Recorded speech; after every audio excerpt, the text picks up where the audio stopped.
Hey boy.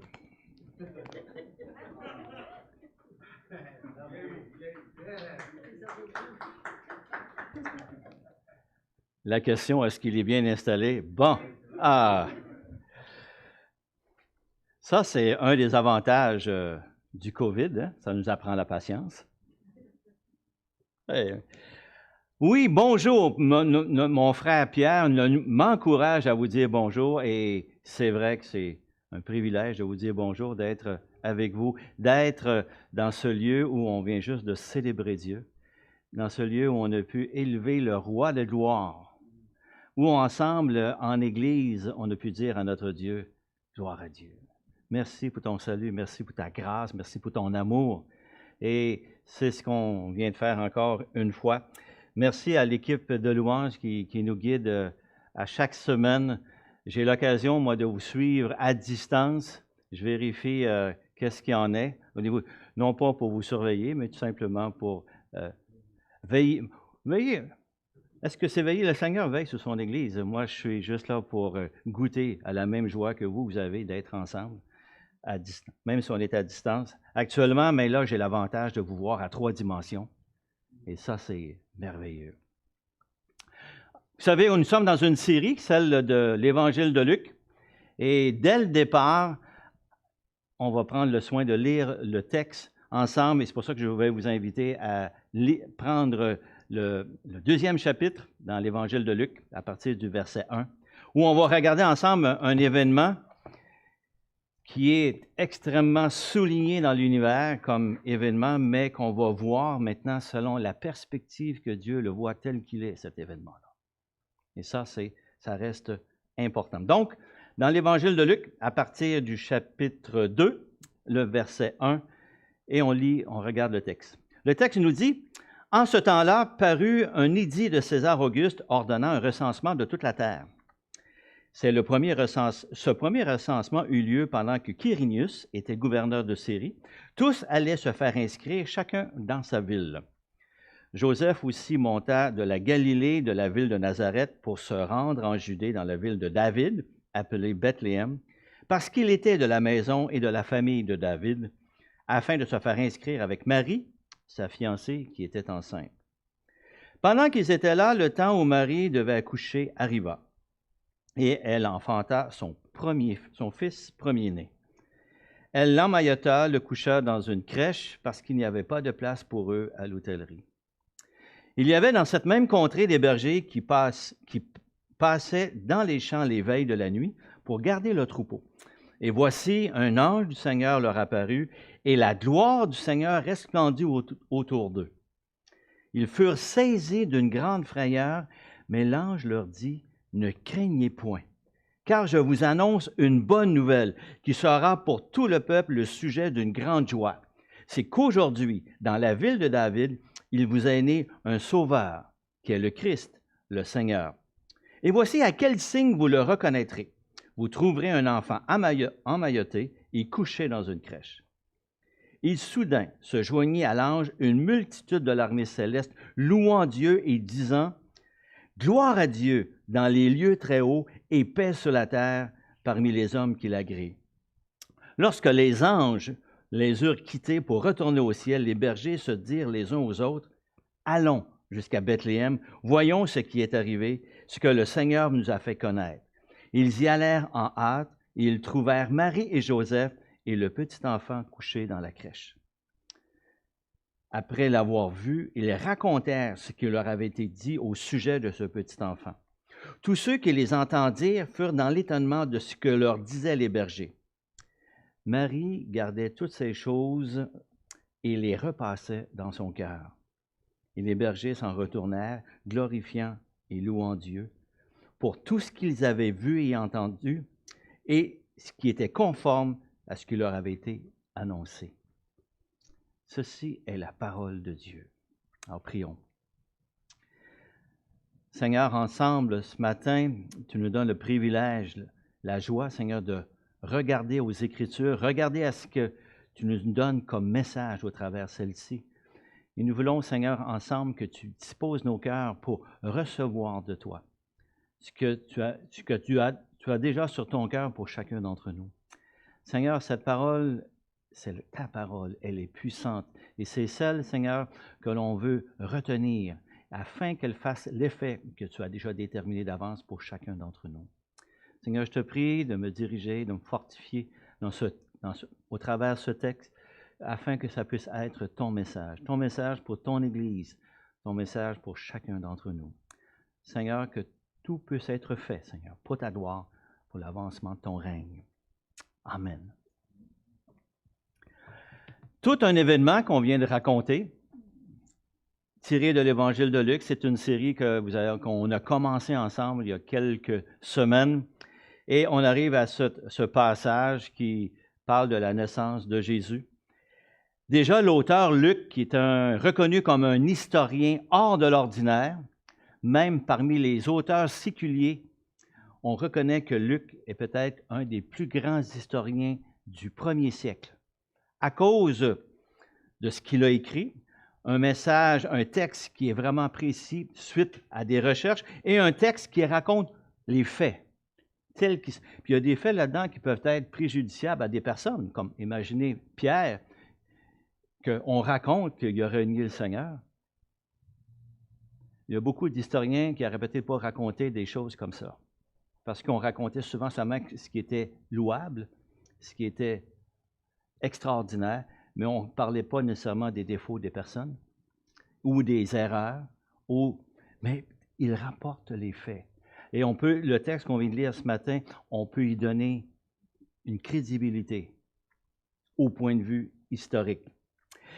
Il situe l'événement pendant le règne de César Auguste, pendant un recensement qui a eu lieu sous Quirinius et qui indique que tous les gens allaient se faire inscrire. Pourquoi qu'il fait ça? Luc est en train de situer l'événement dans l'histoire. Aujourd'hui, lorsqu'on veut rapporter une histoire qui a eu lieu à tel moment, on va lui donner une date. Lorsqu'on parle de la destruction des 2 tours jumelles à New York, si on vous demande quand est-ce que ça a eu lieu, on va donner une date, le 11 septembre 2001. Mais si on parle de cette naissance de Jésus, puis on demanderait à l'époque à quelle date que ça a eu lieu, il n'y avait pas de calendrier, mais on s'est dit, Luc rapporte, ça a eu lieu pendant le règne de César Auguste, lorsqu'il y a eu un recensement qui avait été demandé par Quirinius. Et ça a eu lieu lorsqu'il y a un couple qui s'est présenté à Bethléem à ce moment-là, situé dans l'histoire. Et qu'est-ce qu'on peut retenir, c'est que cet événement-là a eu lieu précisément. C'est dans l'histoire. Il y a personne qui pourrait dire que ça n'a pas eu lieu. Même aujourd'hui, la naissance de Jésus est un point marquant dans l'histoire de l'humanité. Si on remarque, on a commencé à compter les dates à partir de cet événement-là. Et ça reste un événement hors de l'ordinaire, une naissance qui est vraiment particulière. Ça s'est passé à Bethléem.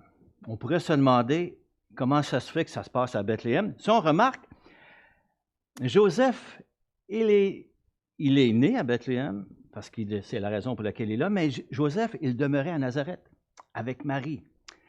Et lors du recensement, il est obligé, selon la loi, d'aller se faire inscrire. Or, les Juifs respectaient cette loi-là, puis allaient se faire inscrire au lieu, dans la ville de leur naissance. Or, Dieu fait en sorte qu'au travers d'une circonstance qui s'appelle un recensement, que Joseph est obligé de se déplacer et aller à Bethléem. Parce qu'à Bethléem, ce qui avait été annoncé par les prophètes, le sauveur ou le oint de l'Éternel, le Messie, était pour venir à Bethléem.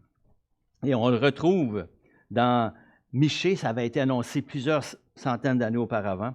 Dans Michée au chapitre 5, le texte nous dit « Et toi, Bethléem, Ephrata, petite d'entre les milliers de Juda, de toi sortira pour moi celui qui dominera sur Israël et dont les activités remontent aux temps anciens, au jour de l'éternité. » Cet événement-là devait se passer à Bethléem et Dieu a fait en sorte qu'au travers des circonstances, au travers César Auguste, il ne savait peut-être pas pourquoi qu'il n'était pas y avoir un recensement, qui a fait en sorte que ça se passe exactement, la naissance de Jésus à Bethléem. Ce qui avait été annoncé à l'avance. Ce qui avait été annoncé à l'avance dans les Écritures était que le Sauveur était pour être un homme, qu'on retrouve dans Genèse au chapitre 3. Un Juif, exactement, il est de la descendance d'Abraham, tel que c'était vu, reconnu. Qu'il serait de la tribu de Juda, on voit ça dans Genèse au chapitre 49, et de la famille de David. Joseph est un descendant de la famille de David. Joseph, c'est le père, on pourrait dire, juridique de Jésus, selon la loi. Pas selon les faits biologiques, mais selon la loi. Né d'une vierge, ce qui est hors de l'ordinaire, tel que ça avait été annoncé dans Ésaïe au chapitre 7. Et à Bethléem, qui est spécifié, qui est la ville de David. Non pas la ville où que David a régné, mais la ville où que David est né. Il est de cette descendance-là. Tout ça a été annoncé. C'était lui qui devait arriver. Dieu a mis sa bonne main et a fait en sorte que ce qui avait été annoncé s'accomplisse. Et si on regarde au niveau de sa naissance, il naît dans des conditions très simples, humbles, qui a eu lieu vraiment à Bethléem tel que les Écritures l'avaient annoncé. C'est écrit que c'est un fils premier-né. Ça met l'accent que c'est un mâle. Ça veut dire qu'il va être consacré à l'Éternel. Puis on va le voir dans les prochains chapitres. Et donc, qui peut être un prétendant au trône de David, parce que ça devait être un mâle. Dieu a tout fait pour que ça puisse arriver tel quel. Et il naît dans une crèche, une mangeoire d'animaux, une auge, ce qu'on pourrait dire, un endroit où que les animaux mangent. C'est quand même particulier. Selon les archéologues, semble-t-il, ça pourrait être un endroit qui a été creusé dans un rocher dans lequel on mettait la nourriture pour les animaux. Donc, il est peut-être né dans une caverne qui était peut-être tout près de Bethléem. Il n'y avait pas de place à l'hôtellerie. On peut se demander pourquoi. Bien, si c'est pendant le recensement, beaucoup de gens ont dû se déplacer pour aller se faire enregistrer à Bethléem. Donc, il peut y avoir beaucoup de pèlerins qui se déplacent.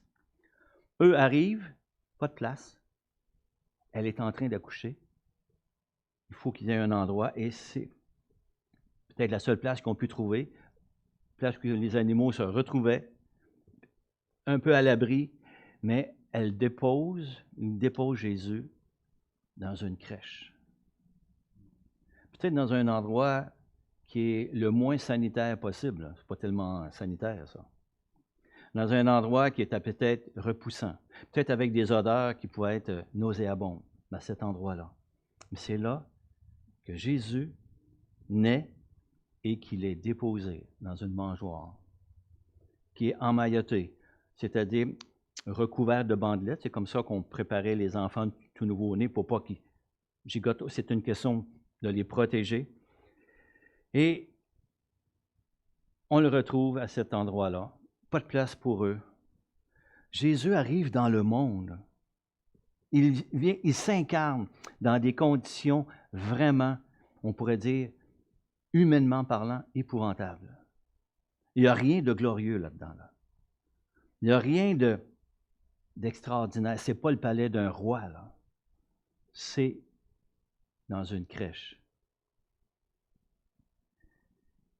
Et ça s'est passé de cette façon. Imaginez le roi de l'univers, Dieu, qui vient s'incarner dans les conditions les plus, je pourrais dire même minables, méprisables. Dieu s'est incarné de façon humble. C'est tout un abaissement.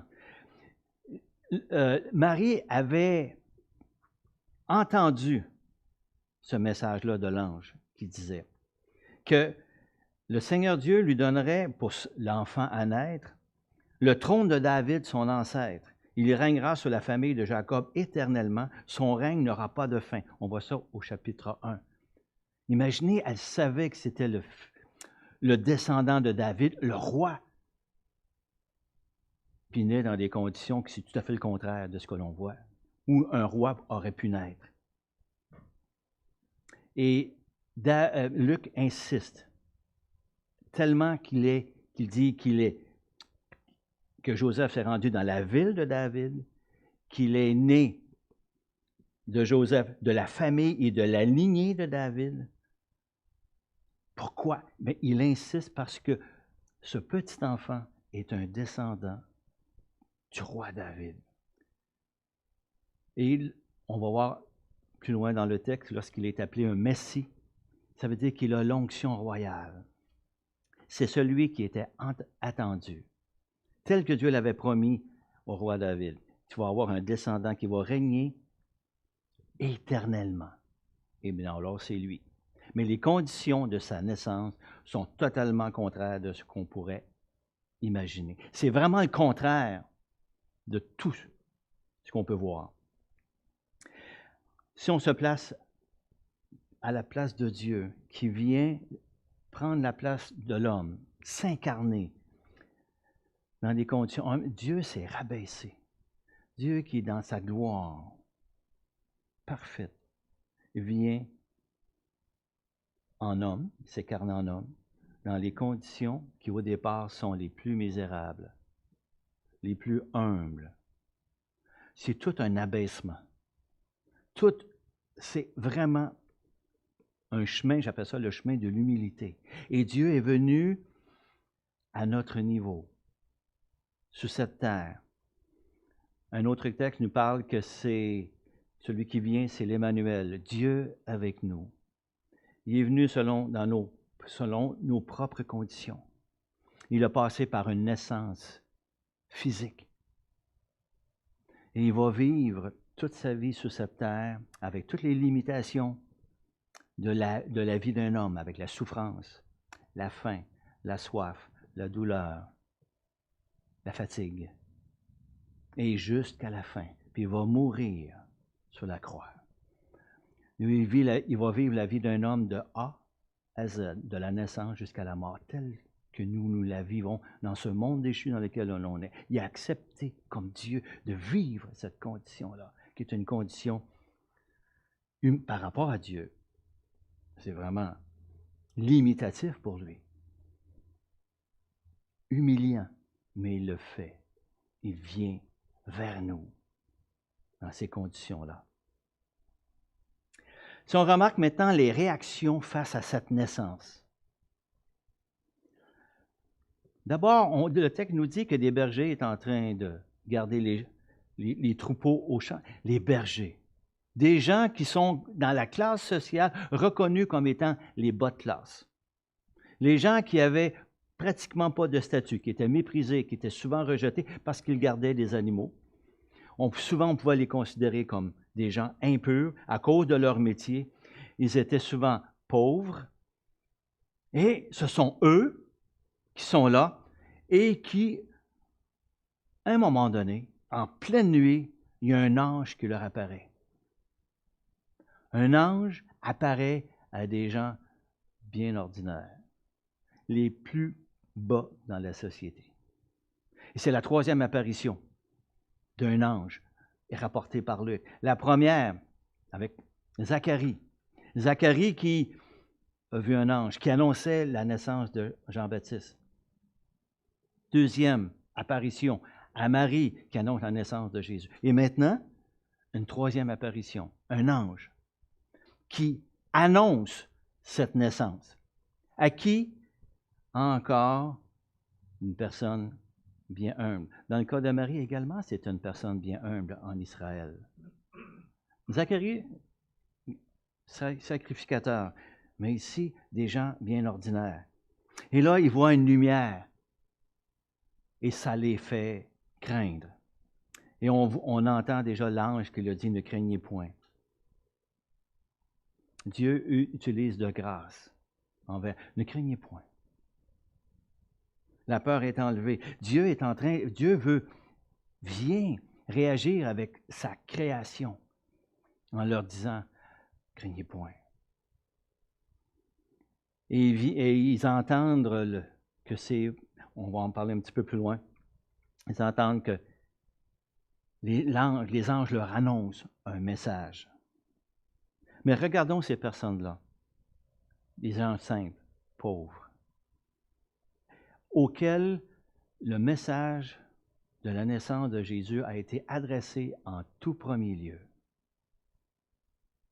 Et ce sont eux qui vont avoir l'occasion, le privilège d'annoncer cette naissance-là. C'est pas merveilleux? Ça n'a pas été annoncé sur Facebook, ça n'a pas été annoncé à la télévision, ça a été annoncé à des personnes bien simples, dans un endroit particulier, sous la forme d'une apparition hors de l'ordinaire, mais c'était eux qui ont reçu ce message-là. Et le message est clair. Le texte nous dit au verset 11, « Il vous est né. Il est né pour vous. » Et le mot « vous » là, est important. Ça veut dire, est-ce que les bergers ont compris que c'était juste pour eux? Non, il dit « pour vous » et il parle du peuple d'Israël. Et on peut l'étendre que c'est un message, non pas juste pour eux. Il est venu pour vous. Donc, c'est pour tous les hommes. Et qui? Un sauveur, qui est le Christ, le Seigneur. Le premier mot qui a été donné, que le ciel utilise pour décrire celui qui vient de naître, il vous est né un sauveur. On n'a pas dit qu'il est né un enseignant, parce que Jésus a enseigné. On n'a pas dit qu'il est né un guérisseur, parce que Jésus a guéri, a fait des miracles. Il vous est né un sauveur. Et c'est la première description du ciel pour celui qui vient de naître. Le message qui vient de Dieu est un message fort, qui donne une étiquette ou un attribut à ce petit enfant très clair. C'est le Sauveur. Le mot sauveur, pour ceux qui, à l'époque, les Grecs, lorsqu'on parlait de quelqu'un est un sauveur, ça s'appliquait souvent à des personnes qui pouvaient être des grands philosophes, des gouverneurs dans un État, par exemple. Pour les Romains, celui qui était désigné comme le sauveur, c'était souvent l'empereur. Mais là, on emploie l'expression « il vous est né un sauveur ». Pour les Juifs qui entendent l'expression « sauveur », en faisant référence à tout ce qu'ils ont entendu dans les Saintes Écritures ou qu'ils ont lu auparavant, le sauveur, c'est un attribut qu'on donnait souvent à Dieu, à l'Éternel lui-même. Puis ils viennent d'entendre « il vous est né un sauveur ». Celui qui vient vous libérer. Est-ce qu'ils ont compris? Peut-être pas. Au complet, mais ils savent, parce qu'ils l'ont entendu, qu'il est le Sauveur, qui est le Christ, donc le oint, le Messie. C'est ce que ça veut dire. Donc, celui qui a l'onction royale. Et c'est la raison pour laquelle il a tellement insisté, Luc, pour indiquer que cette naissance a eu lieu dans la ville de David, que son père est un descendant de David. Et si vous remarquez la série sur l'évangile de Luc, on est en train de regarder ensemble, c'est présente Jésus comme roi et sauveur. Roi, sauveur. Et les anges le dit aussi qu'il est le Seigneur. Ça va paraître un petit peu plus loin au fur et à mesure de l'évangile de Luc que Jésus est le Sauveur. Remarquez toute l'humilité de toute cette scène-là. Le ciel annonce à la terre la naissance de Jésus. Et à qui? Aux gens les plus ordinaires.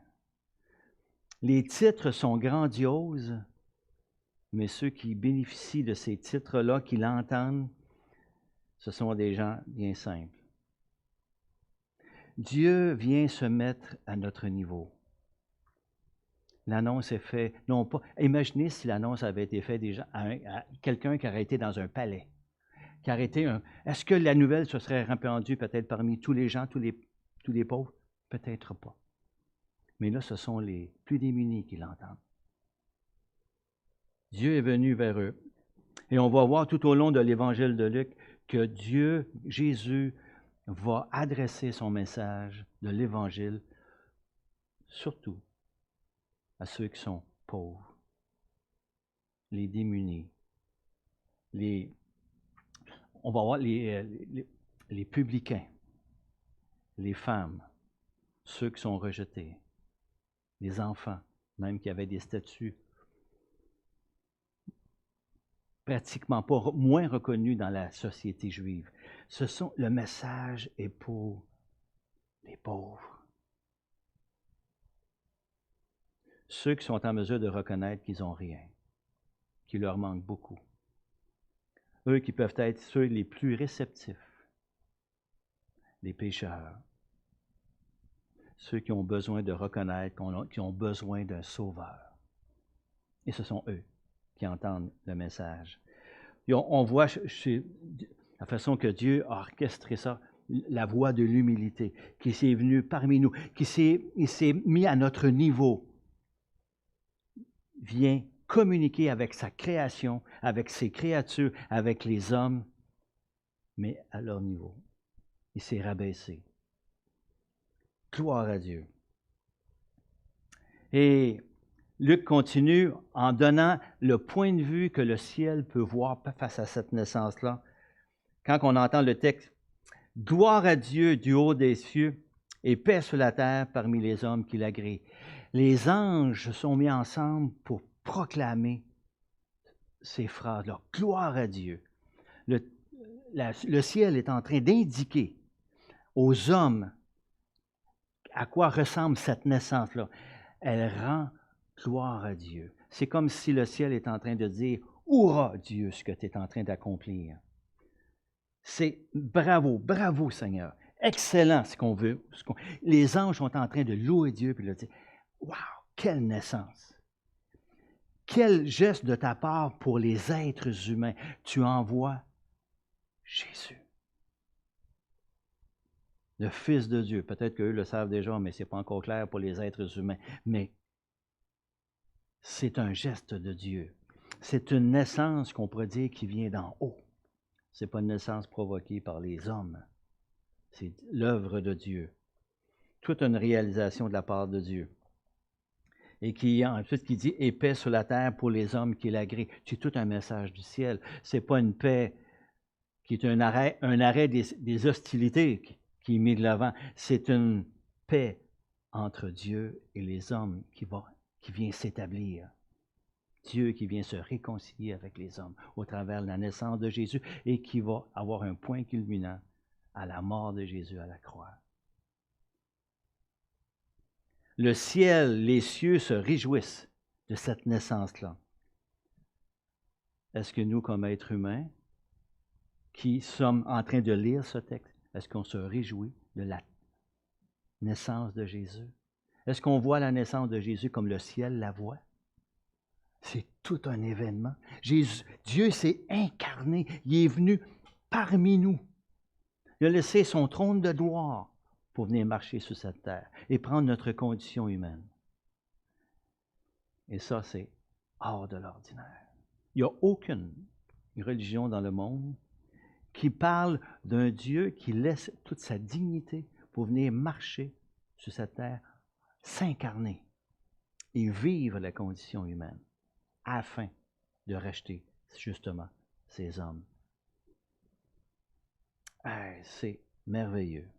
Et la louange, elle vient du ciel et ça nous encourage à voir cet événement-là et à le louer. Dans quelques semaines, on va avoir l'occasion, au travers des certaines fêtes, de voir que cet événement-là, la naissance de Jésus, va être souligné. Est-ce que les gens vont reconnaître la naissance de Jésus comme le ciel la voit?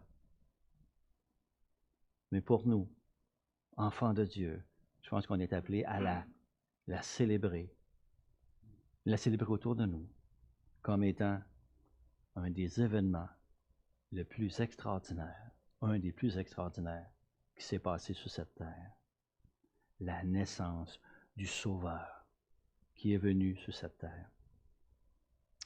Et si on remarque maintenant la réaction des hommes, des bergers, dès qu'ils ont entendu, voici la séquence, ils ont vu, ils ont entendu un message et ils ont cru à ce message-là parce qu'ils ont été vérifiés tout de suite. qu'est-ce qu'ils avaient vu et entendu. Et ils l'ont fait en hâte. Ils entendent un message, puis ils s'en vont juste le vérifier. Puis ils ont trouvé exactement comme c'était. Ils ont trouvé Marie, Joseph et l'enfant emmailloté dans une crèche, tel que ça avait été annoncé. Et ensuite, qu'est-ce qu'ils ont fait? Ils ont raconté ce qu'ils ont vu. Beaucoup de commentateurs disent que les bergers ont été les premiers évangélistes, les premiers qui ont rapporté l'arrivée du Sauveur, qui ont partagé la bonne nouvelle. Parce que c'est ce que le texte nous dit. Les anges ont dit, voici, je vous annonce une bonne nouvelle. Et le mot, c'est l'Évangile. Et cette bonne nouvelle, qu'est-ce qu'ils ont fait avec? Ils l'ont tout de suite transmis. Ils sont partis, après avoir vu et entendu, ils ont cru, et là, ils ont partagé aux gens autour qu'est-ce qu'ils avaient vu et entendu. Ils ont agi avec foi. Ils ont reçu le message et ils l'ont simplement transmis avec obéissance. Ils ont pris la place des anges, si vous remarquez. Les anges ont donné un message et ils ont pris le message et ils l'ont emmené aux êtres humains. Ils ont pris la place des anges. Les anges ont fini leur travail, ils sont partis au ciel, continuent de rendre gloire à Dieu. Et maintenant, cette bonne nouvelle, elle était rendue au niveau des êtres humains. Et les premiers qui l'ont partagée, ce sont les gens les plus humbles. Imaginez que les bergers n'avaient aucun statut en Israël. Même ces gens-là ne pouvaient pas témoigner en cours parce qu'ils étaient les bas de classe. Et Dieu utilise ces gens-là pour emmener le plus beau message à l'humanité. Il vous a né un sauveur. Il a pris les dernières classes pour faire ça. Et nous-mêmes, on pourrait dire, qui sommes-nous comme enfants de Dieu pour avoir le plus beau message entre les mains et être appelés à le partager. Ça, c'est la grâce de Dieu. Dieu nous a choisis, mis à part, pour être en mesure de proclamer cette belle naissance. Alors, c'est comme si le message est dit, il est venu et votre délivrance s'en vient. Et on va le vivre et ça va se concrétiser à la croix, comme on a vu encore une fois ce matin. Et quelle est la réaction ensuite du peuple qui entend ce message? Dans l'étonnement, ce qui est tout à fait normal. Ce que les bergers ont pu leur raconter, c'est hors de l'ordinaire. Mais un ange, la lumière qui vient du ciel, ils entendent qu'il vient d'avoir la naissance du Sauveur qui est le Christ, le Seigneur. C'est vraiment étonnant. La réaction du peuple, elle est tout à fait normale. Et une personne qui est justement soulignée à la fin, qui a entendu ce message-là, c'est Marie. Imaginez Marie qui reçoit les bergers, qui viennent simplement vérifier ce qu'ils ont entendu, voir ce qu'ils ont entendu et vu.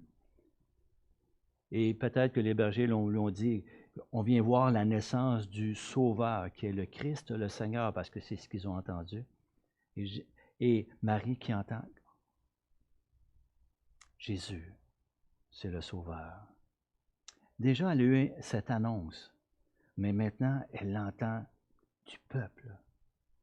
C'est pas merveilleux. Et elle, comme toute maman qui est là avec son petit, dans son cœur, tous ces événements-là commencent à s'accumuler. Elle vient d'avoir du ciel une réponse qui est vraiment appropriée, confirmer ce qu'elle avait déjà entendu. Et là, c'est vrai. Elle porte dans ses bras celui qui est le Sauveur du monde. Qu'est-ce qu'on peut retenir? 3 choses rapidement de tout ce texte. C'est que Dieu est venu parmi nous. Dieu, ce n'est pas un Dieu qui est lointain. Ce n'est pas un Dieu comme dans certaines religions qui est déconnecté des gens qui l'adorent. Non, il est venu parmi nous. Il se préoccupait de ce que nous vivions. Il s'est mis à notre niveau. L'Évangile, c'est Dieu qui vient vers nous. Les religions, elles essayent de se rendre à Dieu. Mais là, c'est Dieu. L'Évangile, c'est ça. Dieu est venu vers nous. Venez nous rejoindre dans ce que nous étions. Venir vivre la vie que nous sommes. Comme on a vu tantôt en Église, mais prendre la condamnation qui nous est due en mourant à la croix. Deuxième point, il a révélé le cœur de Dieu pour l'humanité. Dieu est venu se mettre à notre niveau. Dieu voyait la déchéance de l'homme, séparé de l'homme, nous qui étions séparés de Dieu. Impossible de pouvoir se sauver. Il fallait que cette réconciliation puisse passer par lui-même, parce que c'est lui-même qui l'a orchestré. Et ça, ce n'est pas hors de l'ordinaire. Et il le fait au travers de l'incarnation, Dieu qui est venu parmi nous, communiquer à notre niveau, pour qu'on puisse comprendre, qu'on puisse saisir. On voit le cœur de Dieu qui aime sa création. Et troisième point, Dieu vient comme sauveur pour nous, en prenant notre humanité en tout point, de la naissance jusqu'à la mort, avec toutes les limitations. Il s'est identifié à nous. Il a accepté de renoncer tout ce qu'il avait comme gloire dans le ciel pour venir marcher sur cette terre et prendre et subir la condamnation pour nos péchés à la croix. C'est une naissance d'en haut. Et déjà, ça annonce que ceux qui vont se retourner vers Jésus vont vivre la naissance d'en haut, ce qu'on appelle la nouvelle naissance. Ô combien que cet événement vient glorifier Dieu et l'élever et nous faire tirer de notre bouche les plus grandes louanges à la gloire de son œuvre. Prions. Seigneur, on veut te remercier de nous permettre qu'au travers de ce texte, on puisse encore une fois s'émerveiller devant ton amour, devant ta grâce pour chacun d'entre nous. Ta grâce, ton amour, non pas juste pour nous, mais pour tous les êtres humains sur cette terre qui sont interpellés au travers de l'Évangile à se tourner vers toi et à reconnaître que cette naissance, la naissance de Jésus, la naissance du Sauveur, c'est prémisse de ce qui s'en vient au travers de la mort de Jésus à la croix et qui vient encore une fois nous encourager et nous fortifier à se tourner vers toi et à t'adorer. Seigneur, c'est ce qu'on a voulu faire ce matin au travers de ce texte. Et encore une fois, applaudir du plus haut, du plus profond de notre cœur vers toi. Applaudir ce que tu as accompli pour les êtres humains, pour les hommes. Seigneur, que tout ce que l'on a pu lire puisse servir à ta gloire et nous amener à te considérer tel que tu es, notre Seigneur, notre Dieu, notre Sauveur. Amen.